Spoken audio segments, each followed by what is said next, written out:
Nah, bismillah. Assalamualaikum warahmatullahi wabarakatuh. Alhamdulillah wassalatu wassalamu ala rasulillah wa ala alihi wa man wala. Rabbi shrah li sadri wa yassir li amri wahlul 'uqdatam min lisani yafqahu qawli. Rabbana urzuqna ilman nafi'a wa rizqan thayyiban wa 'amalan mutaqabbala. Kaum muslimin wal muslimat rahimani wa rahimakumullah.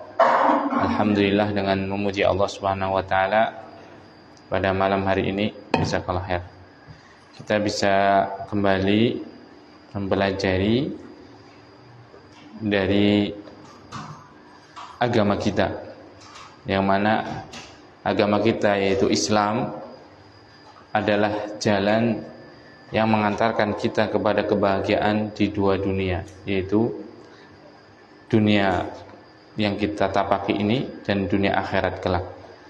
Salawat dan salam semoga tercurahkan kepada Nabi kita yang mulia Muhammad sallallahu alaihi wasallam serta keluarganya, sahabatnya dan seluruh umatnya yang senantiasa berusaha untuk mengikuti beliau dengan sebenar-benarnya.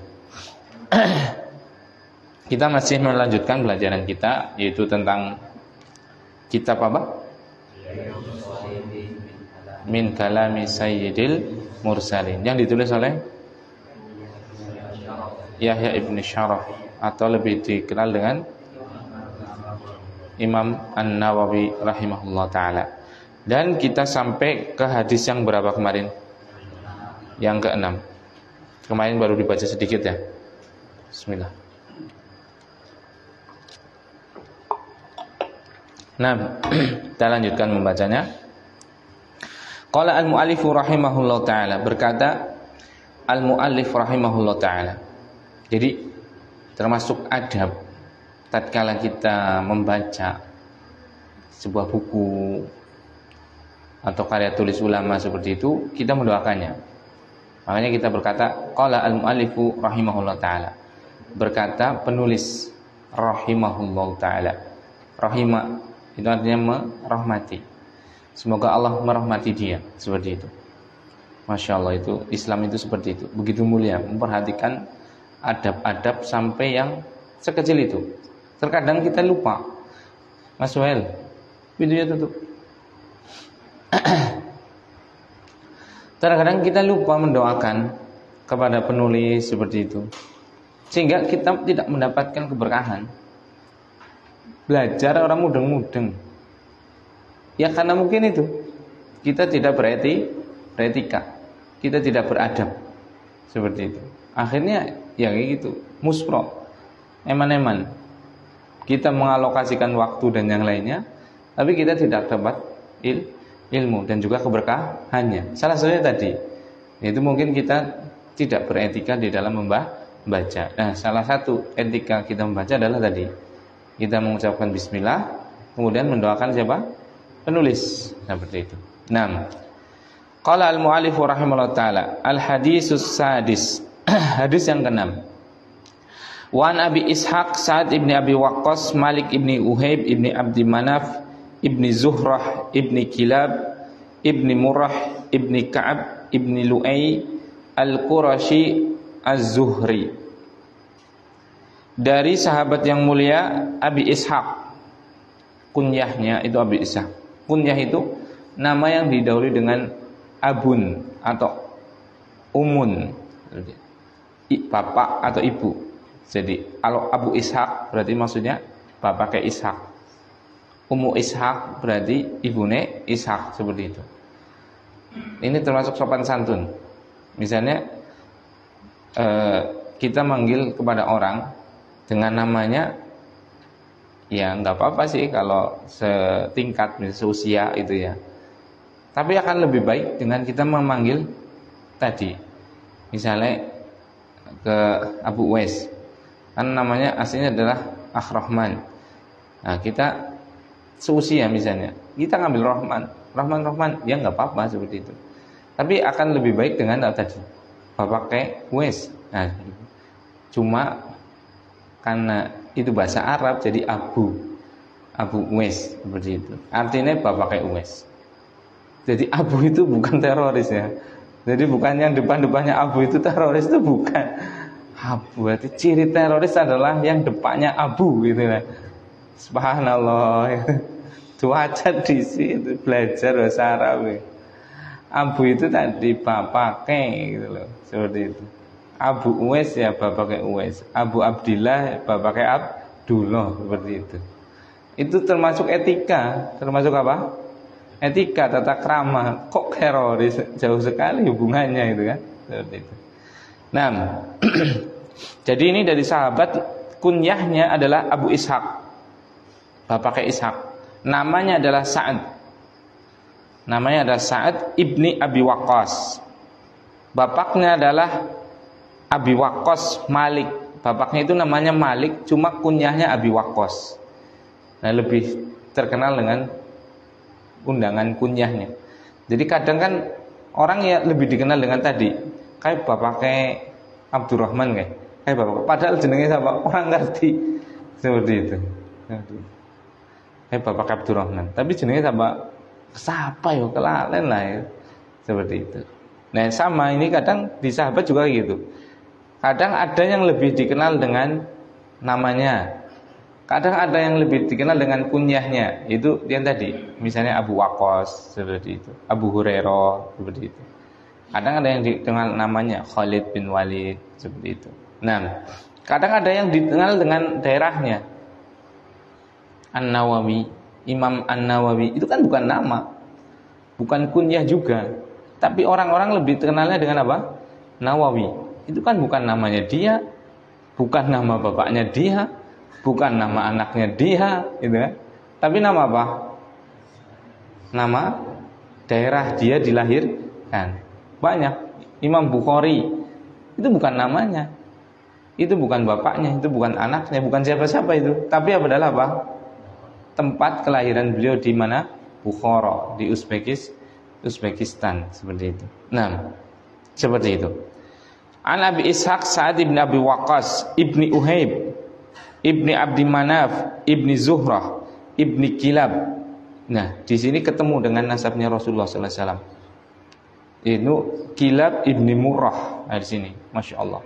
Jadi masih satu nasab dengan Rasulullah sallallahu alaihi wasallam. Di urutan keberapa itu? 1, 2, 3, 4, 5. Di generasi kelima canggah, berarti secanggah karo Rasulullah sallallahu alaihi wasallam. Masya Allah. Ibni Murrah ibni Ka'ab ibni Lu'ay al-Qurashi. Al-Qurashi itu dari suku Quraisy. Sama, makanya sama dengan Rasul. Suku paling mulia di dunia itu suku Quraisy. Az-Zuhri dari kabilah Zuhrah. Ahadil asyaratil masyhudi lahum bil jannah. Beliau adalah salah satu dari 10 orang yang sudah dipersaksikan sebagai ahli surga. Subhanallah.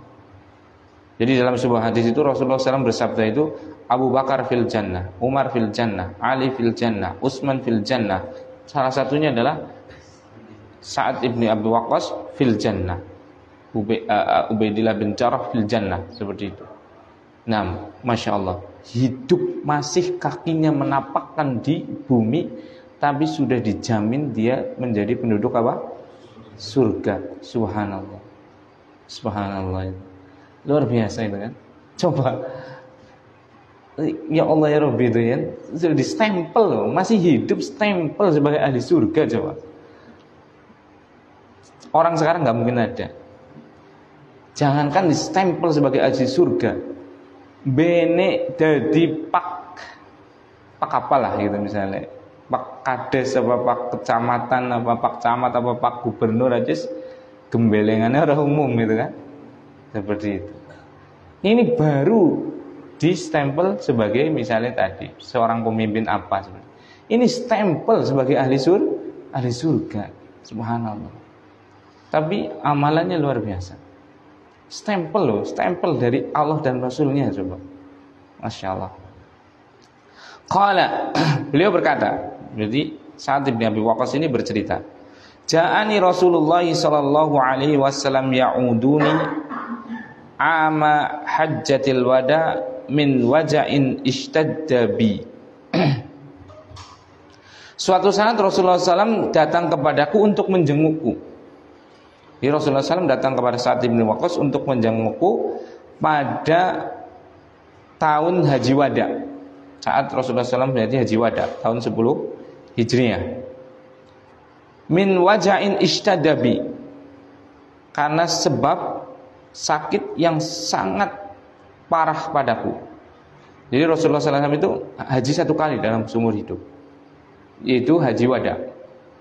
Nah, bersama teman-teman, bersama para sahabatnya, salah satunya adalah Sa'ad bin Abi Waqqas. Dan Sa'ad bin Abi Waqqas ini tatkala ikut haji Rasulullah SAW itu sakit yang parah sekali, seperti itu. Dan di sini menunjukkan subhanallah ya, akhlaknya Rasulullah SAW, yaitu apa? Menjenguk orang sakit. Karena itu termasuk hak muslim dari seorang muslim yang lain yang perlu ditunaikan. Jadi kayak kita dulu itu. Tapi kita sekarang sudah, zaman sekarang itu sudah tersibukkan dengan duniawi itu. Ya enggak, kita ini juga saya sendirilah seperti itu ya. Itu enggak respect, enggak perhatian dengan saudara-saudara kita yang sedang sakit.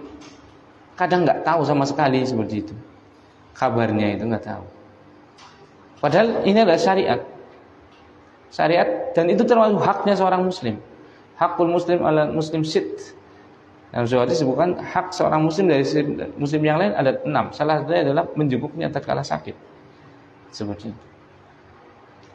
Dan tatkala menjenguk ini, itu manfaatnya luar biasa loh. Baik bagi yang dijenguk ataupun yang menjenguk.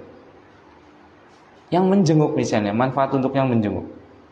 Tatkala kita menjenguk orang sakit misalnya, subhanallah, itu akan menimbulkan rasa kita untuk berterima kasih kepada Allah. Berupa nikmat apa? Sehat, ya kan?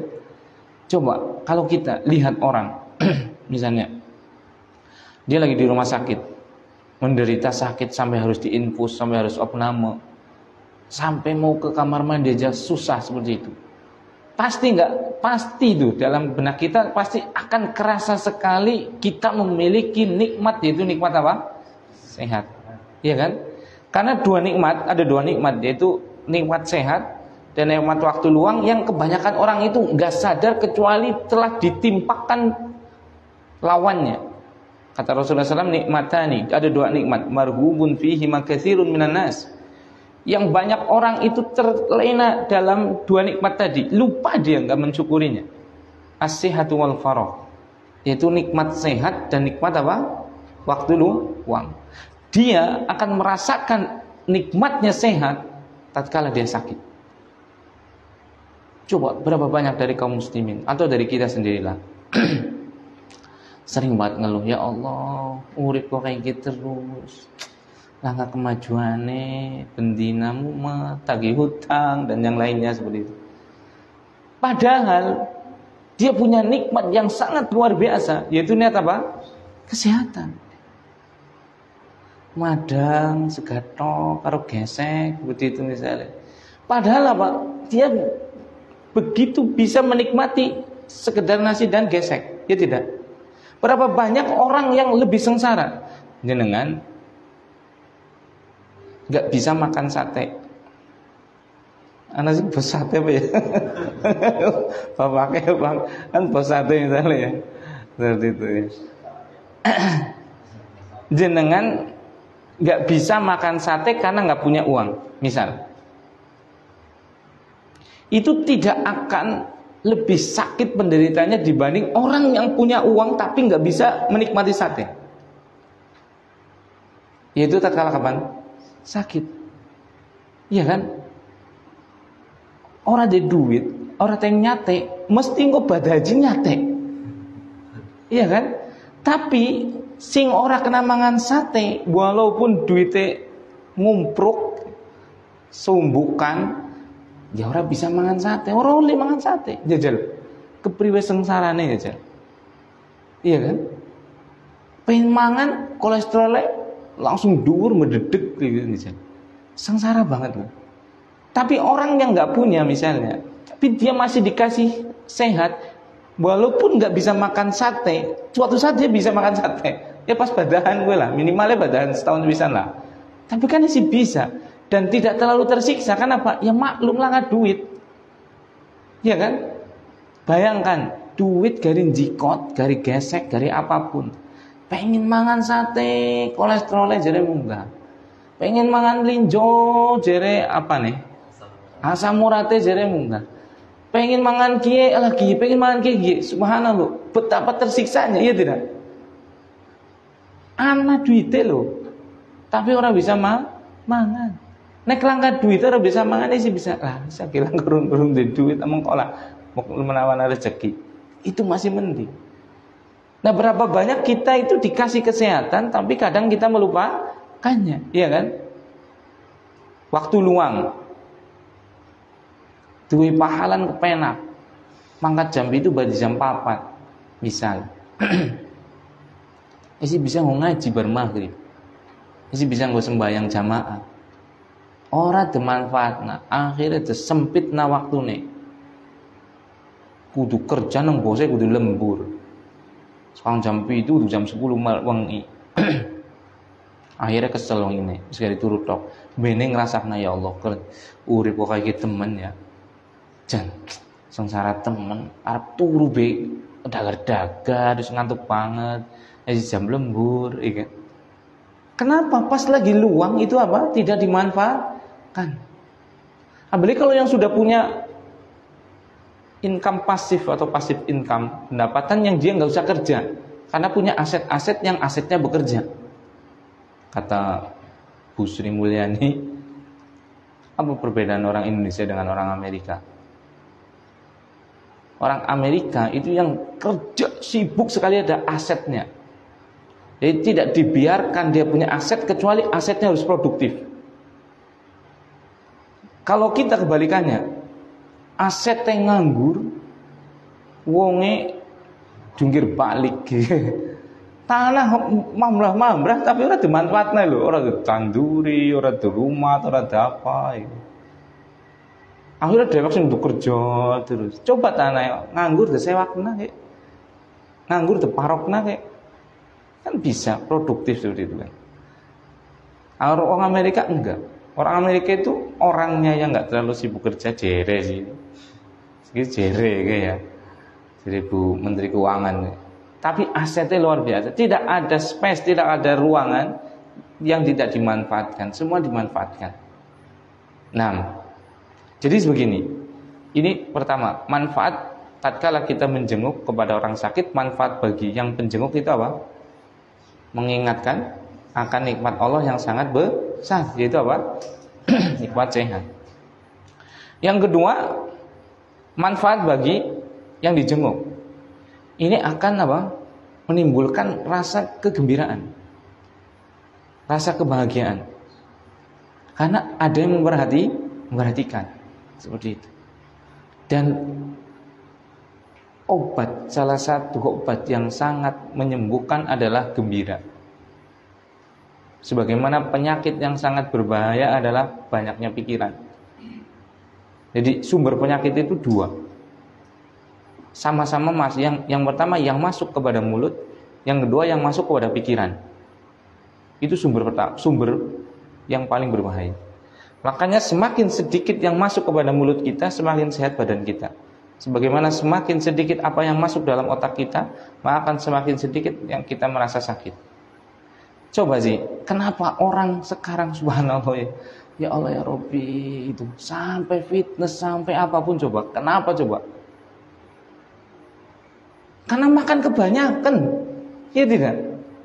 Kulineran baik akhirnya bobotnya ijik-ijik wis pira? 96. Wis 96 kerasa. Apa dela beyek, dela semutan, dela ini dan itu kan. Akhirnya apa? Fitness nge-gym apa baik? Demi untuk apa? Menurunkan berat badan.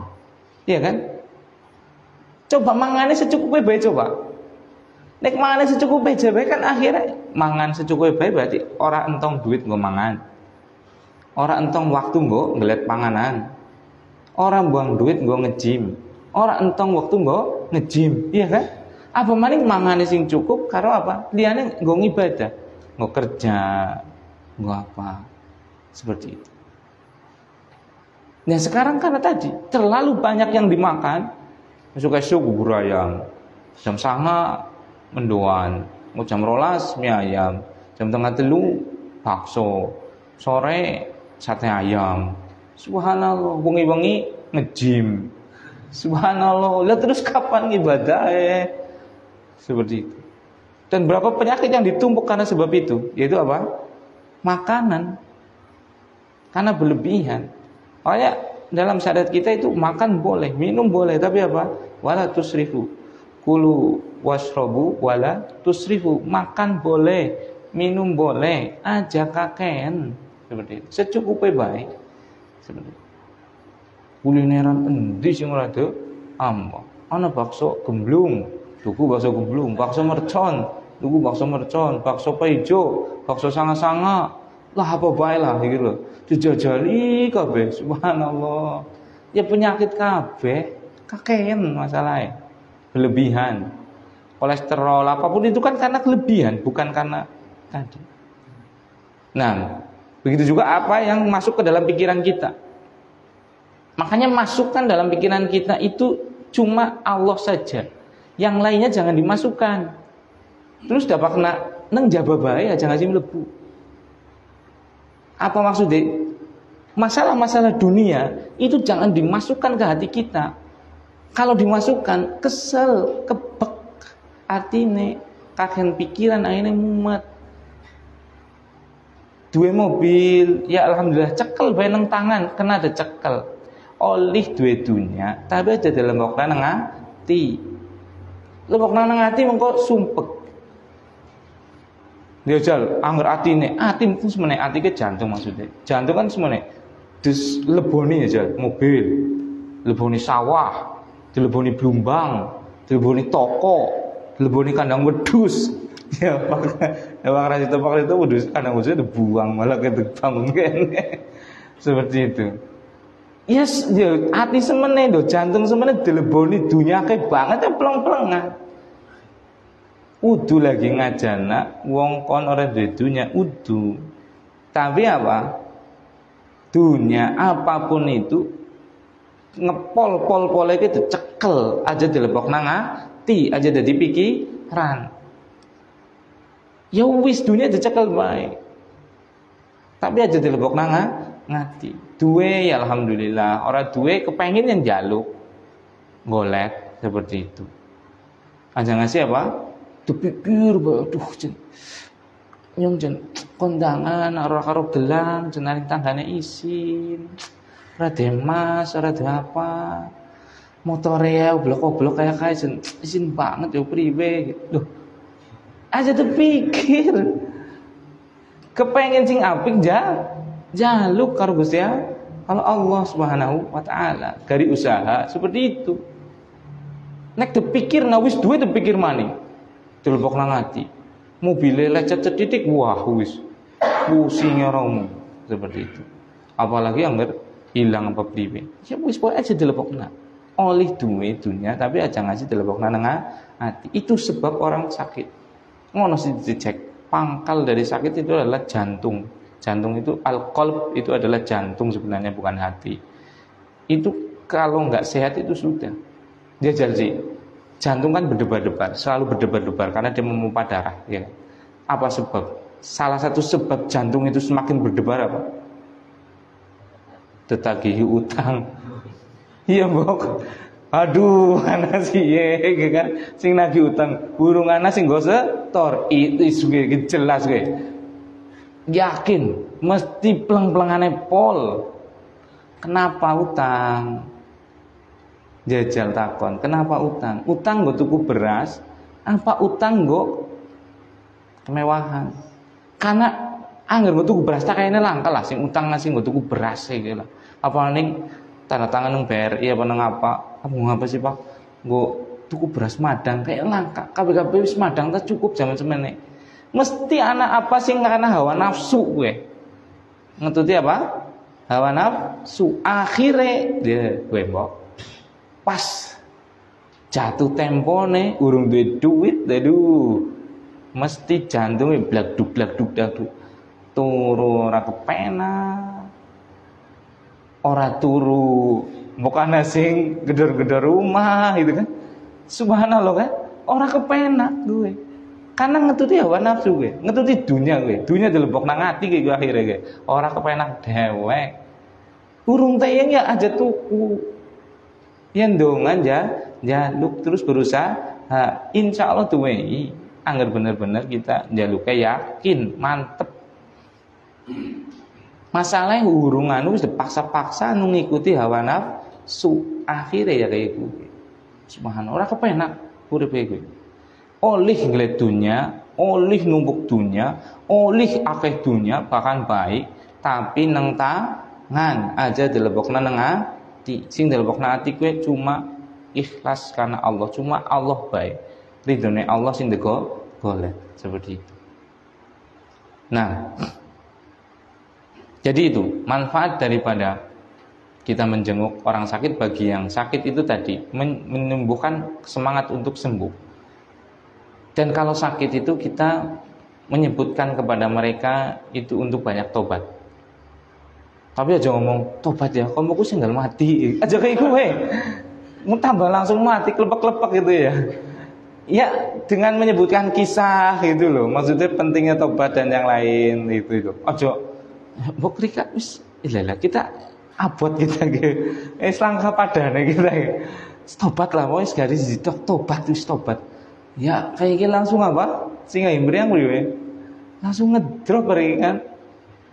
Jadi menyebutkan untuk tobat tapi tidak untuk apa? Memastikan dia sakitnya parah atau seperti itu. Yang kedua itu mendoakan. Jadi kita sakit, kita itu pengennya kan hidup, pengen sembuh, sehat dan yang lainnya, maka didoakan. Misalnya syafaqallah sifaan ajilan sifaan la yughadiru saqama. Semoga Allah menyembuhkanmu dengan sembuhan yang cepat tanpa meninggalkan satu sakit, satu bekas pun, seperti itu. Nah, seperti itu. Yang kedua mendoakan. Yang ketiga itu mengatakan kepada dia bahwasanya kamu itu dalam kebaikan. Ya, berarti orang sakit pun nggak usah khawatir. Orang sakit itu dalam kebaikan. Tatkala kapan? Dia bersabar, ya kan? Dan mencari pahala dengan sakitnya tadi dan mengharapkan dihapusnya dosa dengan sebab sakitnya tadi. Rasulullah sampai bersabda loh, ajaban li amrin mu'min, menakjubkan perkaranya orang yang beriman. Fa in asabathu sarra syakara fa kana khairun lahu. Kalau dia mendapatkan hal-hal yang menyenangkan dia bersyukur kepada Allah, maka ini baik bagi dia. Wa in asabathu dharra sabara fa kana khairun lahu. Kalau dia ditimpa hal-hal yang memberatkan dia mudarat, sakit, terlilit utang dan yang lain, dia sabar, maka ini pun baik. Sabar ki lagi nggo menghapus dosa, insyaallah mengko dihapus dosane. Sabar alih pahala kan padan adem. Iya kan akhirnya. Iya ya. Sabar-sabar kayak iki lumayan ya enggak kena nggo ngapus dosa. Nah seperti itu. Wis dihapus dosane oleh pahalane seperti itu.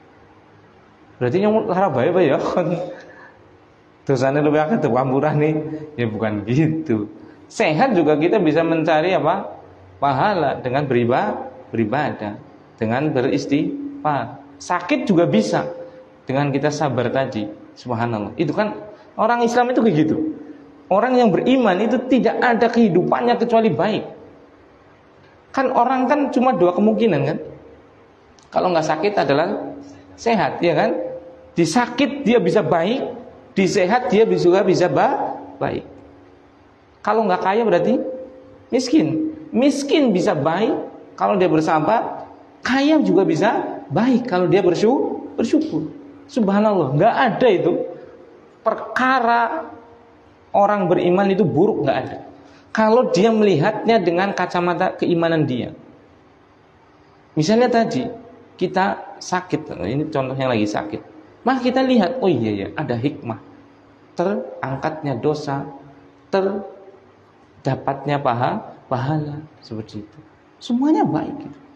Subhanallah, itu loh.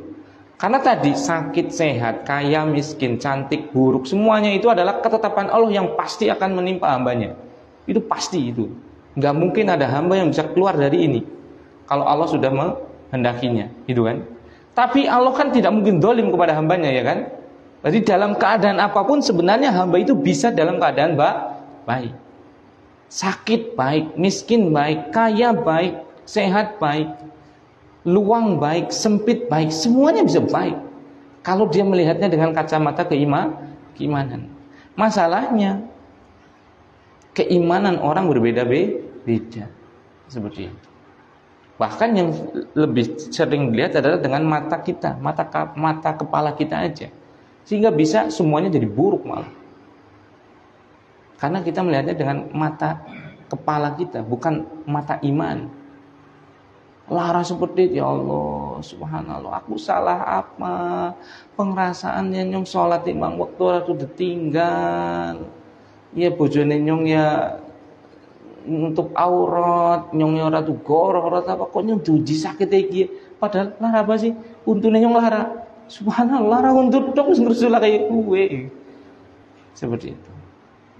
Coba lihat, semakin dia jauh dari agama, pasti musibah yang sedikit aja akan seperti hal yang luar biasa. Ya tidak? Berbeda dengan semakin orang itu dekat dengan agama, dia paham dengan ilmu, maka musibah yang begitu besar itu akan kelihatan ringan bagi dia. Seperti itu. Rasulullah SAW ujiannya coba, subhanallah. Semua anaknya meninggal dalam keadaan beliau masih hidup loh. Semuanya meninggal dilihat dengan mata kepala beliau. Sampai pun Fatimah, itu kan duluan Fatimah daripada Rasulullah SAW. Iya kan? Coba semua anaknya loh meninggal dalam keadaan beliau masih hidup menyaksikannya coba. Diusir dari desanya, dari kotanya, diperangi, dibunuh, dihinakan, dicaci maki, dituduh ini dan itu, subhanallah. Seandainya ujian itu, ujian yang ditimpa oleh Rasulullah SAW itu ditimpakan kepada gunung mungkin meledak gitu, nggak kuat mesti. Ujiannya besar sekali loh. Nggak ada itu orang yang ujiannya lebih besar dari Rasulullah SAW. Inna asyaddan nasi bala'an al-anbiya tsummal amsal wal amsal. Sungguhnya orang yang ujiannya paling besar adalah para nabi, kemudian orang semisalnya, itu para pewarisnya, alim ulama. Cuma kenapa alim ulama kelihatannya enak ya, kayak orang ada masalah? Bukan nggak punya masalah, masalahnya begitu besar, jauh lebih besar daripada orang awam. Cuma dia bisa mensikapinya karena punya iman, karena punya ilmu. Seperti itu.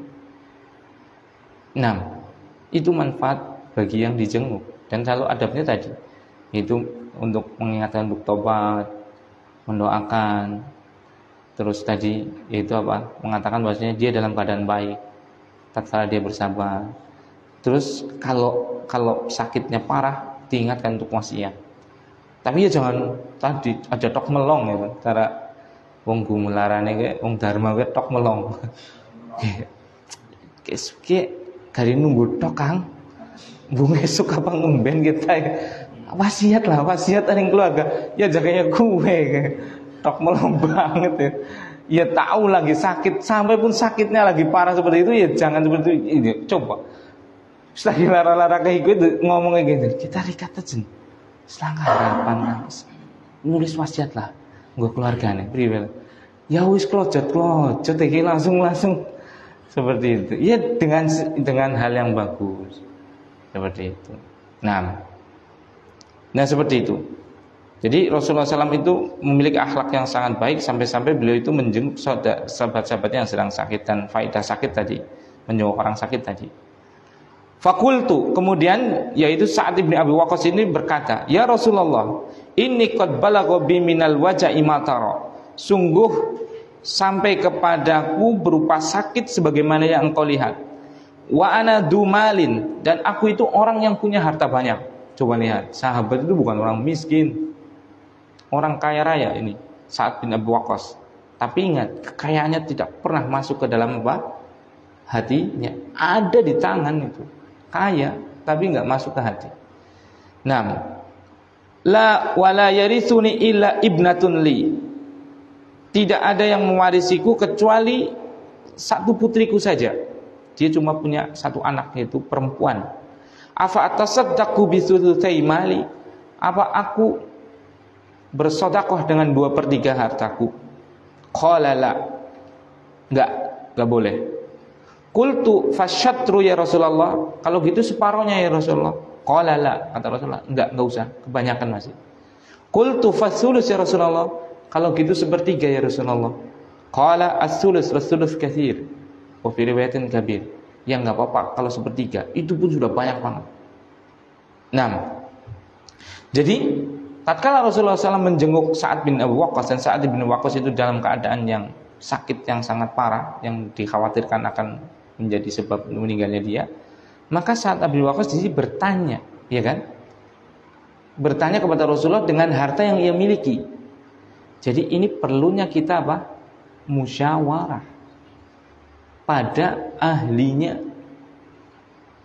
Kita semua punya masalah, ya tidak? Semua orang pasti punya masalah, karena hidup itu adalah masalah. Tidak ada kehidupan kecuali besok adalah masalah. Misalnya besok kan jenengan harus masak minimalnya loh, atau harus kerja, itu kan masalah. Minimalnya bangun tidur itu sudah masalah. Nah, dan masalah setiap orang itu berbeda. Maka bagaimana mensikapinya? Pertama, kita jelas keluhkan masalah kita kepada Allah Subhanahu wa taala terlebih dahulu.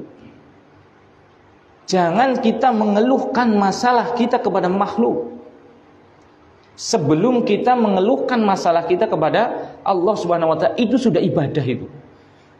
Jadi Allah itu kalau ada hambanya yang mengeluh kepada dia, maksudnya mengeluh, mengakui, meminta, memelas, itu Allah senang. Berbeda dengan makhluk. Kalau ada orang yang memelas, Pak, nunceulah Pak, kula mboten makane wong kowe kerja dan jaluk-jaluk gitu kan. Malah dinyek, dines-nes. Sebenarnya. Wis ngenes-ngenes ngenyek-ngenyek ora weh. Seperti itu. Nah, tapi Allah itu sekedar hambanya meminta aja, itu sudah mukhul ibadah. Ad-du'a mukhul ibadah. Doa adalah inti dari ibadah. Udah dikatakan inti ibadah. Subhanallah. Seperti itu. Maka keluhkan kepada Allah. Cari solusi dengan minta kepada Allah Subhanahu wa ta'ala. Kita lupa mengeluh, meminta kepada zat yang dia menguraikan masalah, tapi kita meminta kepada orang-orang yang dia adalah hakikat masalah, yaitu manusia. Iya kan? Manusia kan hakikat masalah. Semakin kita banyak bermuamalah dengan manusia, maka akan semakin menimbulkan banyak masalah. Ya tidak? Ya masalah kan bisa baik bisa buruk gitu kan. Kan seperti itu. Karena banyak interaksi kan. Kalau kita semakin berhubungan dengan Allah, itu semakin terurai masalah kita. Karena Allah yang menciptakan masalah dan dia juga yang menguraikan masalah. Masalahnya di sini.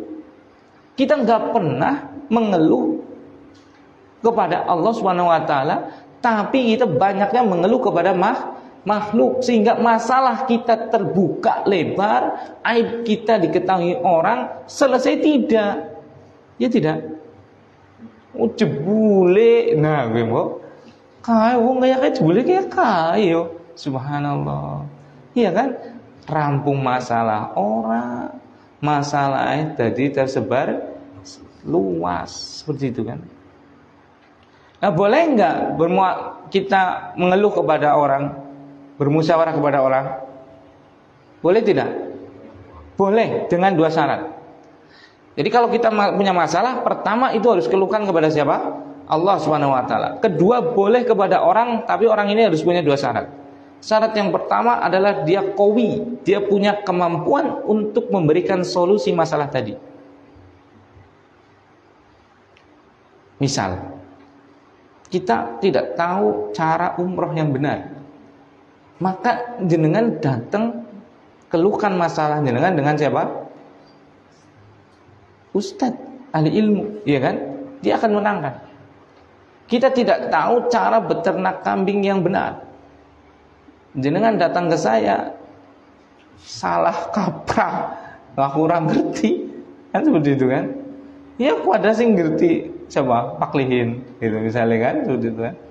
Nah seperti itu, sing kudu zakeh. Nah, kan dia pengalaman seperti itu kan? Nah seperti itu. Maka itu datang Kalau kita mau musyawarahkan masalah kita, mengeluhkan, curhat seperti itu istilahnya, itu pertama kepada orang yang apa? Punya kemampuan untuk memberikan solusi. Yang kedua, orang itu harus apa? Amanah, menjaga rahasia kita. Memberikan solusi tapi dia tidak amanah, nanti masalah kita apa? Terselesaikan tapi apa? Terbuka lebar. Bisa amanah tapi nggak bisa memberikan solusi, pada baik nangis bareng ya kan? Ustaz, ekonomi sih susah banget yakin. Priwe sih Pak? Nah aku wis kurang apa ya? Jajal usaha kiye gak, ngasih lemah betak iris iki. Ya pada Pak. Nyombe kepengen usaha, rana sing usaha kok. Wis lah nangis bareng-bareng ya kan seperti itu. Ya, karena kita nggak punya kemampuan untuk memberikan solusi itu, kita bukan bidangnya gitu kan seperti itu. Ya, masalahnya jenengan insya Allah tak sidep, ya kan? Ini masalahnya apa? Orang bisa terselesai. Maka itu harus kita bermusyawarah kepada dua orang yang tadi memenuhi syarat, yaitu punya kemampuan memberikan solusi dan dia aman. Bahkan Rasulullah SAW, orang yang paling tinggi akalnya, paling kuat pemahamannya, itu sampai diperintahkan oleh Rasulullah SAW, oleh Allah Subhanahu Wa Taala itu, fa'fu anhum wastaghfir lahum wasyawirhum fil amr, fa idza azamta fatawakkal 'ala Allah. Maafkan mereka, mintakan ampun pada mereka, dan musyawarahlah dengan mereka. Itu sampai Rasulullah kadang bermusyawarah dengan para sahabat-sahabatnya. Kadang mengambil pendapatnya Abu Bakar, kadang mengambil pendapatnya Umar, kadang mengambil pendapatnya yang lain. Itu Rasulullah loh. Karena tidak ada orang kecuali dia punya kekurangan, dan tidak ada orang kecuali dia ada nilai kelebihannya. Enggak apa-apa, ini dengan musyawarah. Kalau memang apa? Kita memiliki masalah yang berat. Tapi tadi dengan dua orang. Nah, wa ana dumalin la wala yarisuni illa ibnatanni. Jadi dia punya harta yang banyak saat Ibnu Waqqas. Jadi menunjukkan di sini sahabat itu punya dunia atau tidak? Punya dunia. Seperti itu. Sahabat itu orang kaya-kaya loh. Rasulullah SAW itu orangnya kalau sekarang bukan miliarder, ikhwan, triliunan itu. Seperti itu. Karena beliau itu kalau perang itu jatahnya Rasul adalah khumus 20%. Kalau nggak salah ya, maharnya kepada Khadijah radhiyallahu taala anha itu 100 ekor unta. 1 ekor unta itu ya sekitar 25 juta, itu yang murah. Kalikan 100 berapa? 2,5 M. Orang Indonesia yang maharnya segitu, kira-kira orang apa itu? Orang kere apa orang suginemen? Subhanallah, 2,5 M loh. Kaya raya. Cuma beliau itu kekayaannya tidak pernah dimasukkan ke hatinya. Ada di tangan, begitu ada manfaat untuk akhiratnya dia kasihkan kepada yang membutuhkan. Makanya satu malam harta datang ke tempat beliau, kecuali paginya sudah habis. Kenapa? Itu lebih bermanfaat untuk akhirat Rasulullah SAW dan bermanfaat untuk umatnya. Seperti itu. Bukan gak ada harta Rasulullah itu, sangat kaya harta, cuma tidak pernah memasukkannya ke dalam hati. Seperti itu. Kalau memang ini gak ada manfaatnya, bukan anak ya buat orang aja. Manfaat anak untuk akhirat, manfaat orang untuk dunia akhirat dia, iya kan? Makanya kalau kita sampai punya misalnya loh, sepeda nggak dipakai, motor nggak dipakai, itu akan dihisab itu. Buat apa? Iya kan? Kalau nggak perlu ya nggak usah beli, iya kan? Kalau sudah beli terus nggak dipakai, kasihkan kepada orang yang membutuhkan. Ada loh banyak dari saudara kita yang mungkin punya sepeda motor 1 dan keluarganya banyak. Dia harus capek dengan ini dan itu. Sementara kita punya sepeda motor mungkin 2-3 sampai kramatan orang denggo. Itu dihisab ikhwan. Wallahi itu dihisab. Seperti itu. Makanya kalau ada dari kita yang punya seperti itu, coba lihat kondisi sekitar kita. Barangkali ada orang atau teman kita atau sahabat-sahabat kita yang benar-benar membutuhkan akan hal itu. Itu dihisab itu. Nah, Rasulullah itu seperti itu. Makanya coba lihat ini. Para sahabat itu orang kaya-kaya. Dan orang kayanya sahabat itu kayak gini. Dia itu untuk akhirat. Makanya tatkala beliau akan meninggal, beliau karena tahu punya anak satu, dan sahabat juga lihat mikirkan anak, ya kan? Mau sedekah pun nggak semuanya harus ditinggalkan untuk anak-anaknya. Jadi dari sini salah kalau ada ajaran dia harus pergi sana pergi sini, tapi melalaikan siapa? Anak istrinya, keluarganya. Nggak ada itu dalam tuntunan Rasulullah Shallallahu Alaihi Wasallam. Nggak ada itu. Bahkan itu orang yang paling berhak untuk kita nafkahi, yaitu anak istri kita. Seperti itu. Nah, coba lihat, dia mau mewakafkan, mensedekahkan 2/3 dari hartanya. Subhanallah, luar biasa. Tapi Rasulullah SAW melarangnya, jangan. Setengahnya kalau gitu, jangan. Sepertiganya, subhanallah loh. Tawar menawar dalam kebaikan. Subhanallah. Kalau sekarang coba, ana mau bikin kelas, coba ana ini sekalian, coba nanti akan membuktikannya. Ini di sini tuh ana akan bangun ini sebelah sini itu untuk kelas gazebo. Ana sudah nebang kelapa satu itu gazebo untuk kelas, jadi kelas atau apa kan nanti suatu saat bisa duduk di luar, belajar di luar dan yang lainnya. Coba siapa yang mau membangun, coba saya tawarkan, coba. Itu mau di situ glugune wis tektor kayak siapa sing ngarep tukange, siapa sing ngarep gendenge sama jajal. Ki lho, sahabat lho, subhanallah. Aku 2/3 Rasulullah tak wakafna orolih nang Kanjeng Nabi sallallahu alaihi wasallam. Nah, sekarang itu sudah dipaparkan pembangunan masjid di sini, subhanallah, berbulan-bulan orang rampung. Seperti itu. Klutak, kencreng. Klutak, iya kan? Suaranya tuh rosa, kleningan sih. Seperti itu.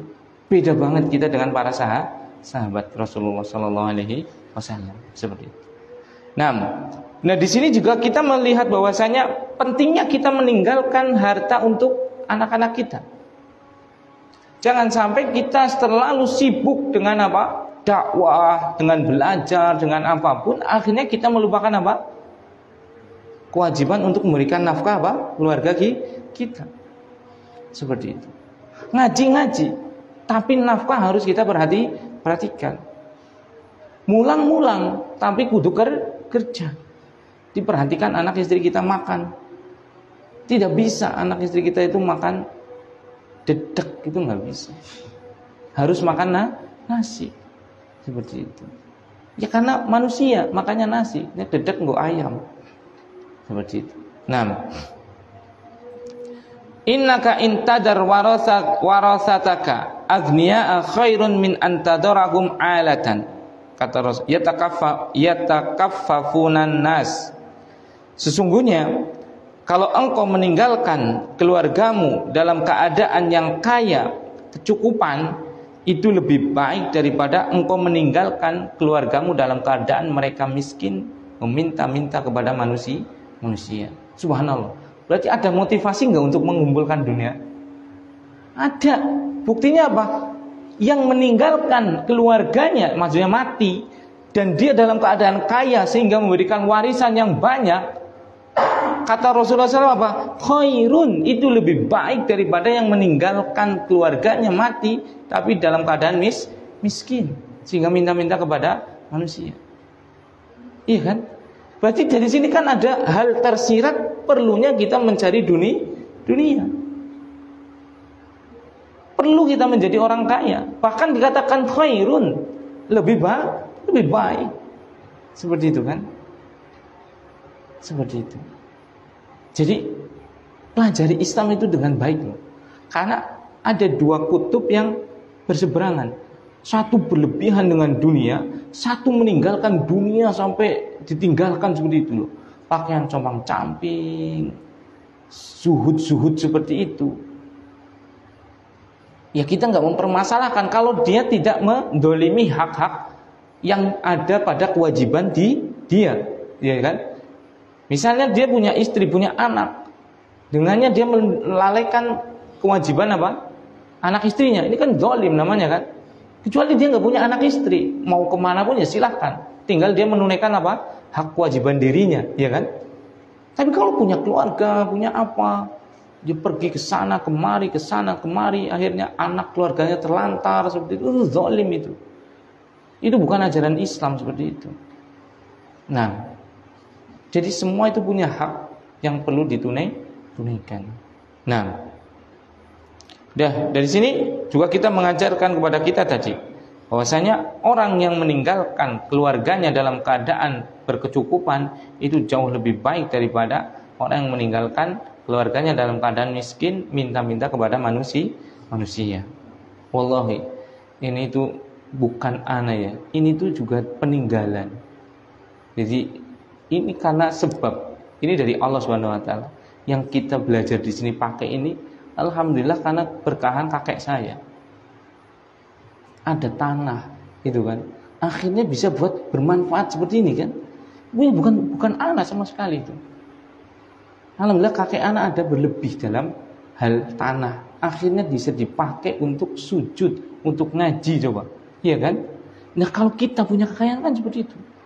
Makanya nggak apa-apa, jangan minta kekayaan, silakan. Tapi juga minta untuk siap dengan amanah kekayaan yang diberikan kepada jenengan. Jangan sampai kekayaan tadi menjadi cobaan bagi kita seperti itu. Coba kalau kita nggak punya tanah, kalau ibu anak nggak punya warisan tanah kayak gitu, belum tentu anak bisa membingit tempat ibadah untuk ngaji bareng-bareng di sini kan.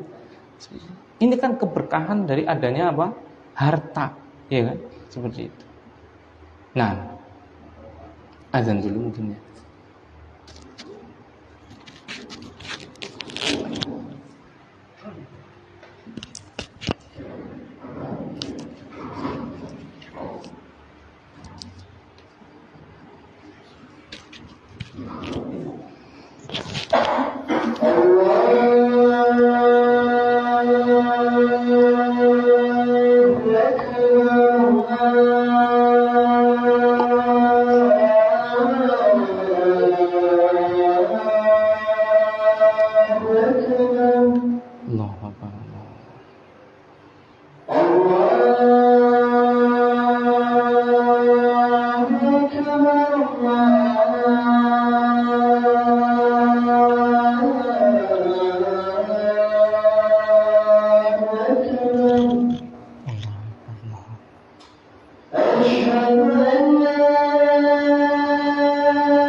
Nah, kita lanjutkan. Kemudian Rasulullah SAW melanjutkan sabdanya, wa innaka lan tunfiqa nafaqatan tabtaghi biha wajhallah illa ujirta 'alaiha hatta ma taj'alu fi imra'atik. Dan sesungguhnya tidaklah engkau menafkahkan suatu nafkah yang dengannya engkau mencari wajahnya Allah, keridhaannya Allah, kecuali ujirta 'alaiha, kecuali engkau pasti akan diberi pahala atasnya, sampai pun apa yang engkau masukkan di dalam mulut istrimu. Nah, jadi di sini ini yang menjadi syahid, ini yang menjadi pembahasan di judul kita, yaitu bab kita kan apa? Ikhlas wa ihdarun niat, ya kan? Di sini tidaklah engkau memberikan nafkah, suatu nafkah yang dengannya engkau mencari wajah Allah. Maksudnya wajah Allah? Ya wajah Allah beneran. Emang kita bisa melihat Allah? Kapan? Di akhirat di mana? Di surga. Berarti maksudnya apa? Tabtaghi biha wajah Allah. Engkau mencari wajah Allah. Di mana wajah Allah akan kita lihat? Di surga nanti. Berarti mencari surga. Berarti boleh nggak orang beramal mencari surga? Ya boleh. Karena hakikatnya kan kita mencari Allah, mencari keridhaan Allah. Dan wajah Allah itu akan dilihat pada hari kiamat, yaitu di surga. Innakum satarawna rabbakum kama tarawna al-qamara lailatal badr. Sungguh engkau itu akan melihat wajah Rabb kalian, tapi wajahnya saja, enggak semuanya. Karena Allah itu Khalik yang maha agung, maha besar, tidak akan mungkin bisa dilihat oleh makhluk keseluruhan. Dan itu Allah menampakkan wajahnya. Itu nikmat yang tidak, dan nikmat yang lebih besar daripada itu. Dan kita itu akan, penduduk surga itu akan tadi diberi nikmat tadi, yaitu melihat Rabb kita, Tuhan kita Allah Subhanahu wa ta'ala, sebagaimana engkau melihat rembulan. La tudamuna fi, kalian tidak berdesak-desakan. Kan jenengan bulan purnama kan orang ana sing gol-golan kan, seperti itu. Sing nang Dharma ya weruh, sing nang Gedung Urang weruh, sing nang Banjarhari ya weruh gitu kan, Karanglo ya weruh. Orang belum belan. Seperti itu.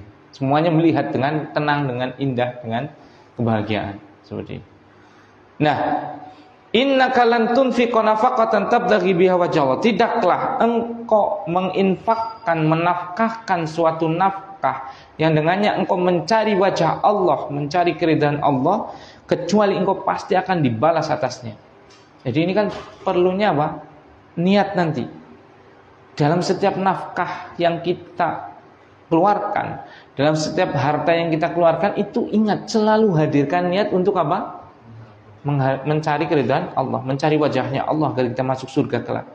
Sampai pun kata Rasulullah SAW, sesuatu yang dimasukkan ke mulut istri kita, yaitu yang dimakan oleh anak istri kita. Kalau kita kerja, itu kan tujuannya salah satunya untuk nyari makan kan.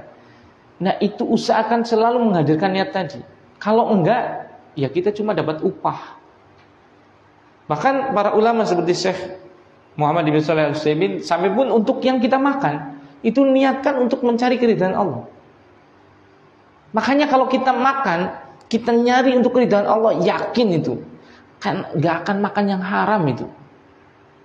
Iya tidak? Coba kita mau makan, lapar kita makan, niat untuk mencari keridhaan Allah. Mungkinkah kita akan makan babi?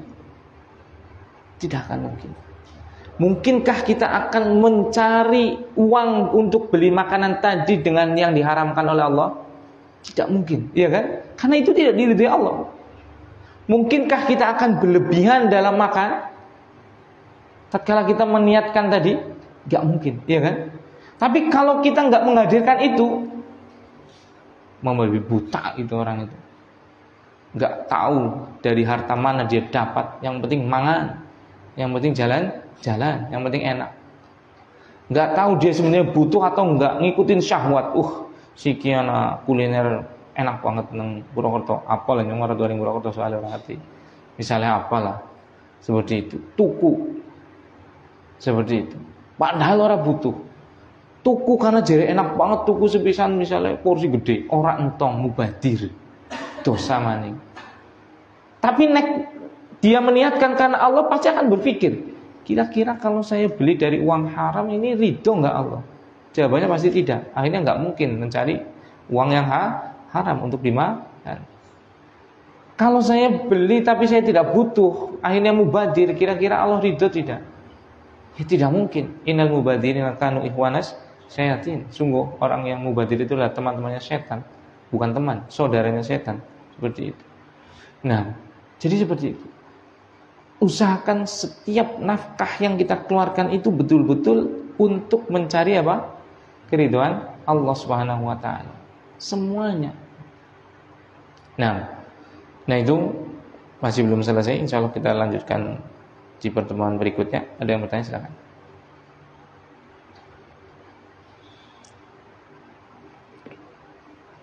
Kalau nggak ada, maka kita cukupkan dengan bacaan kafaratul majlis.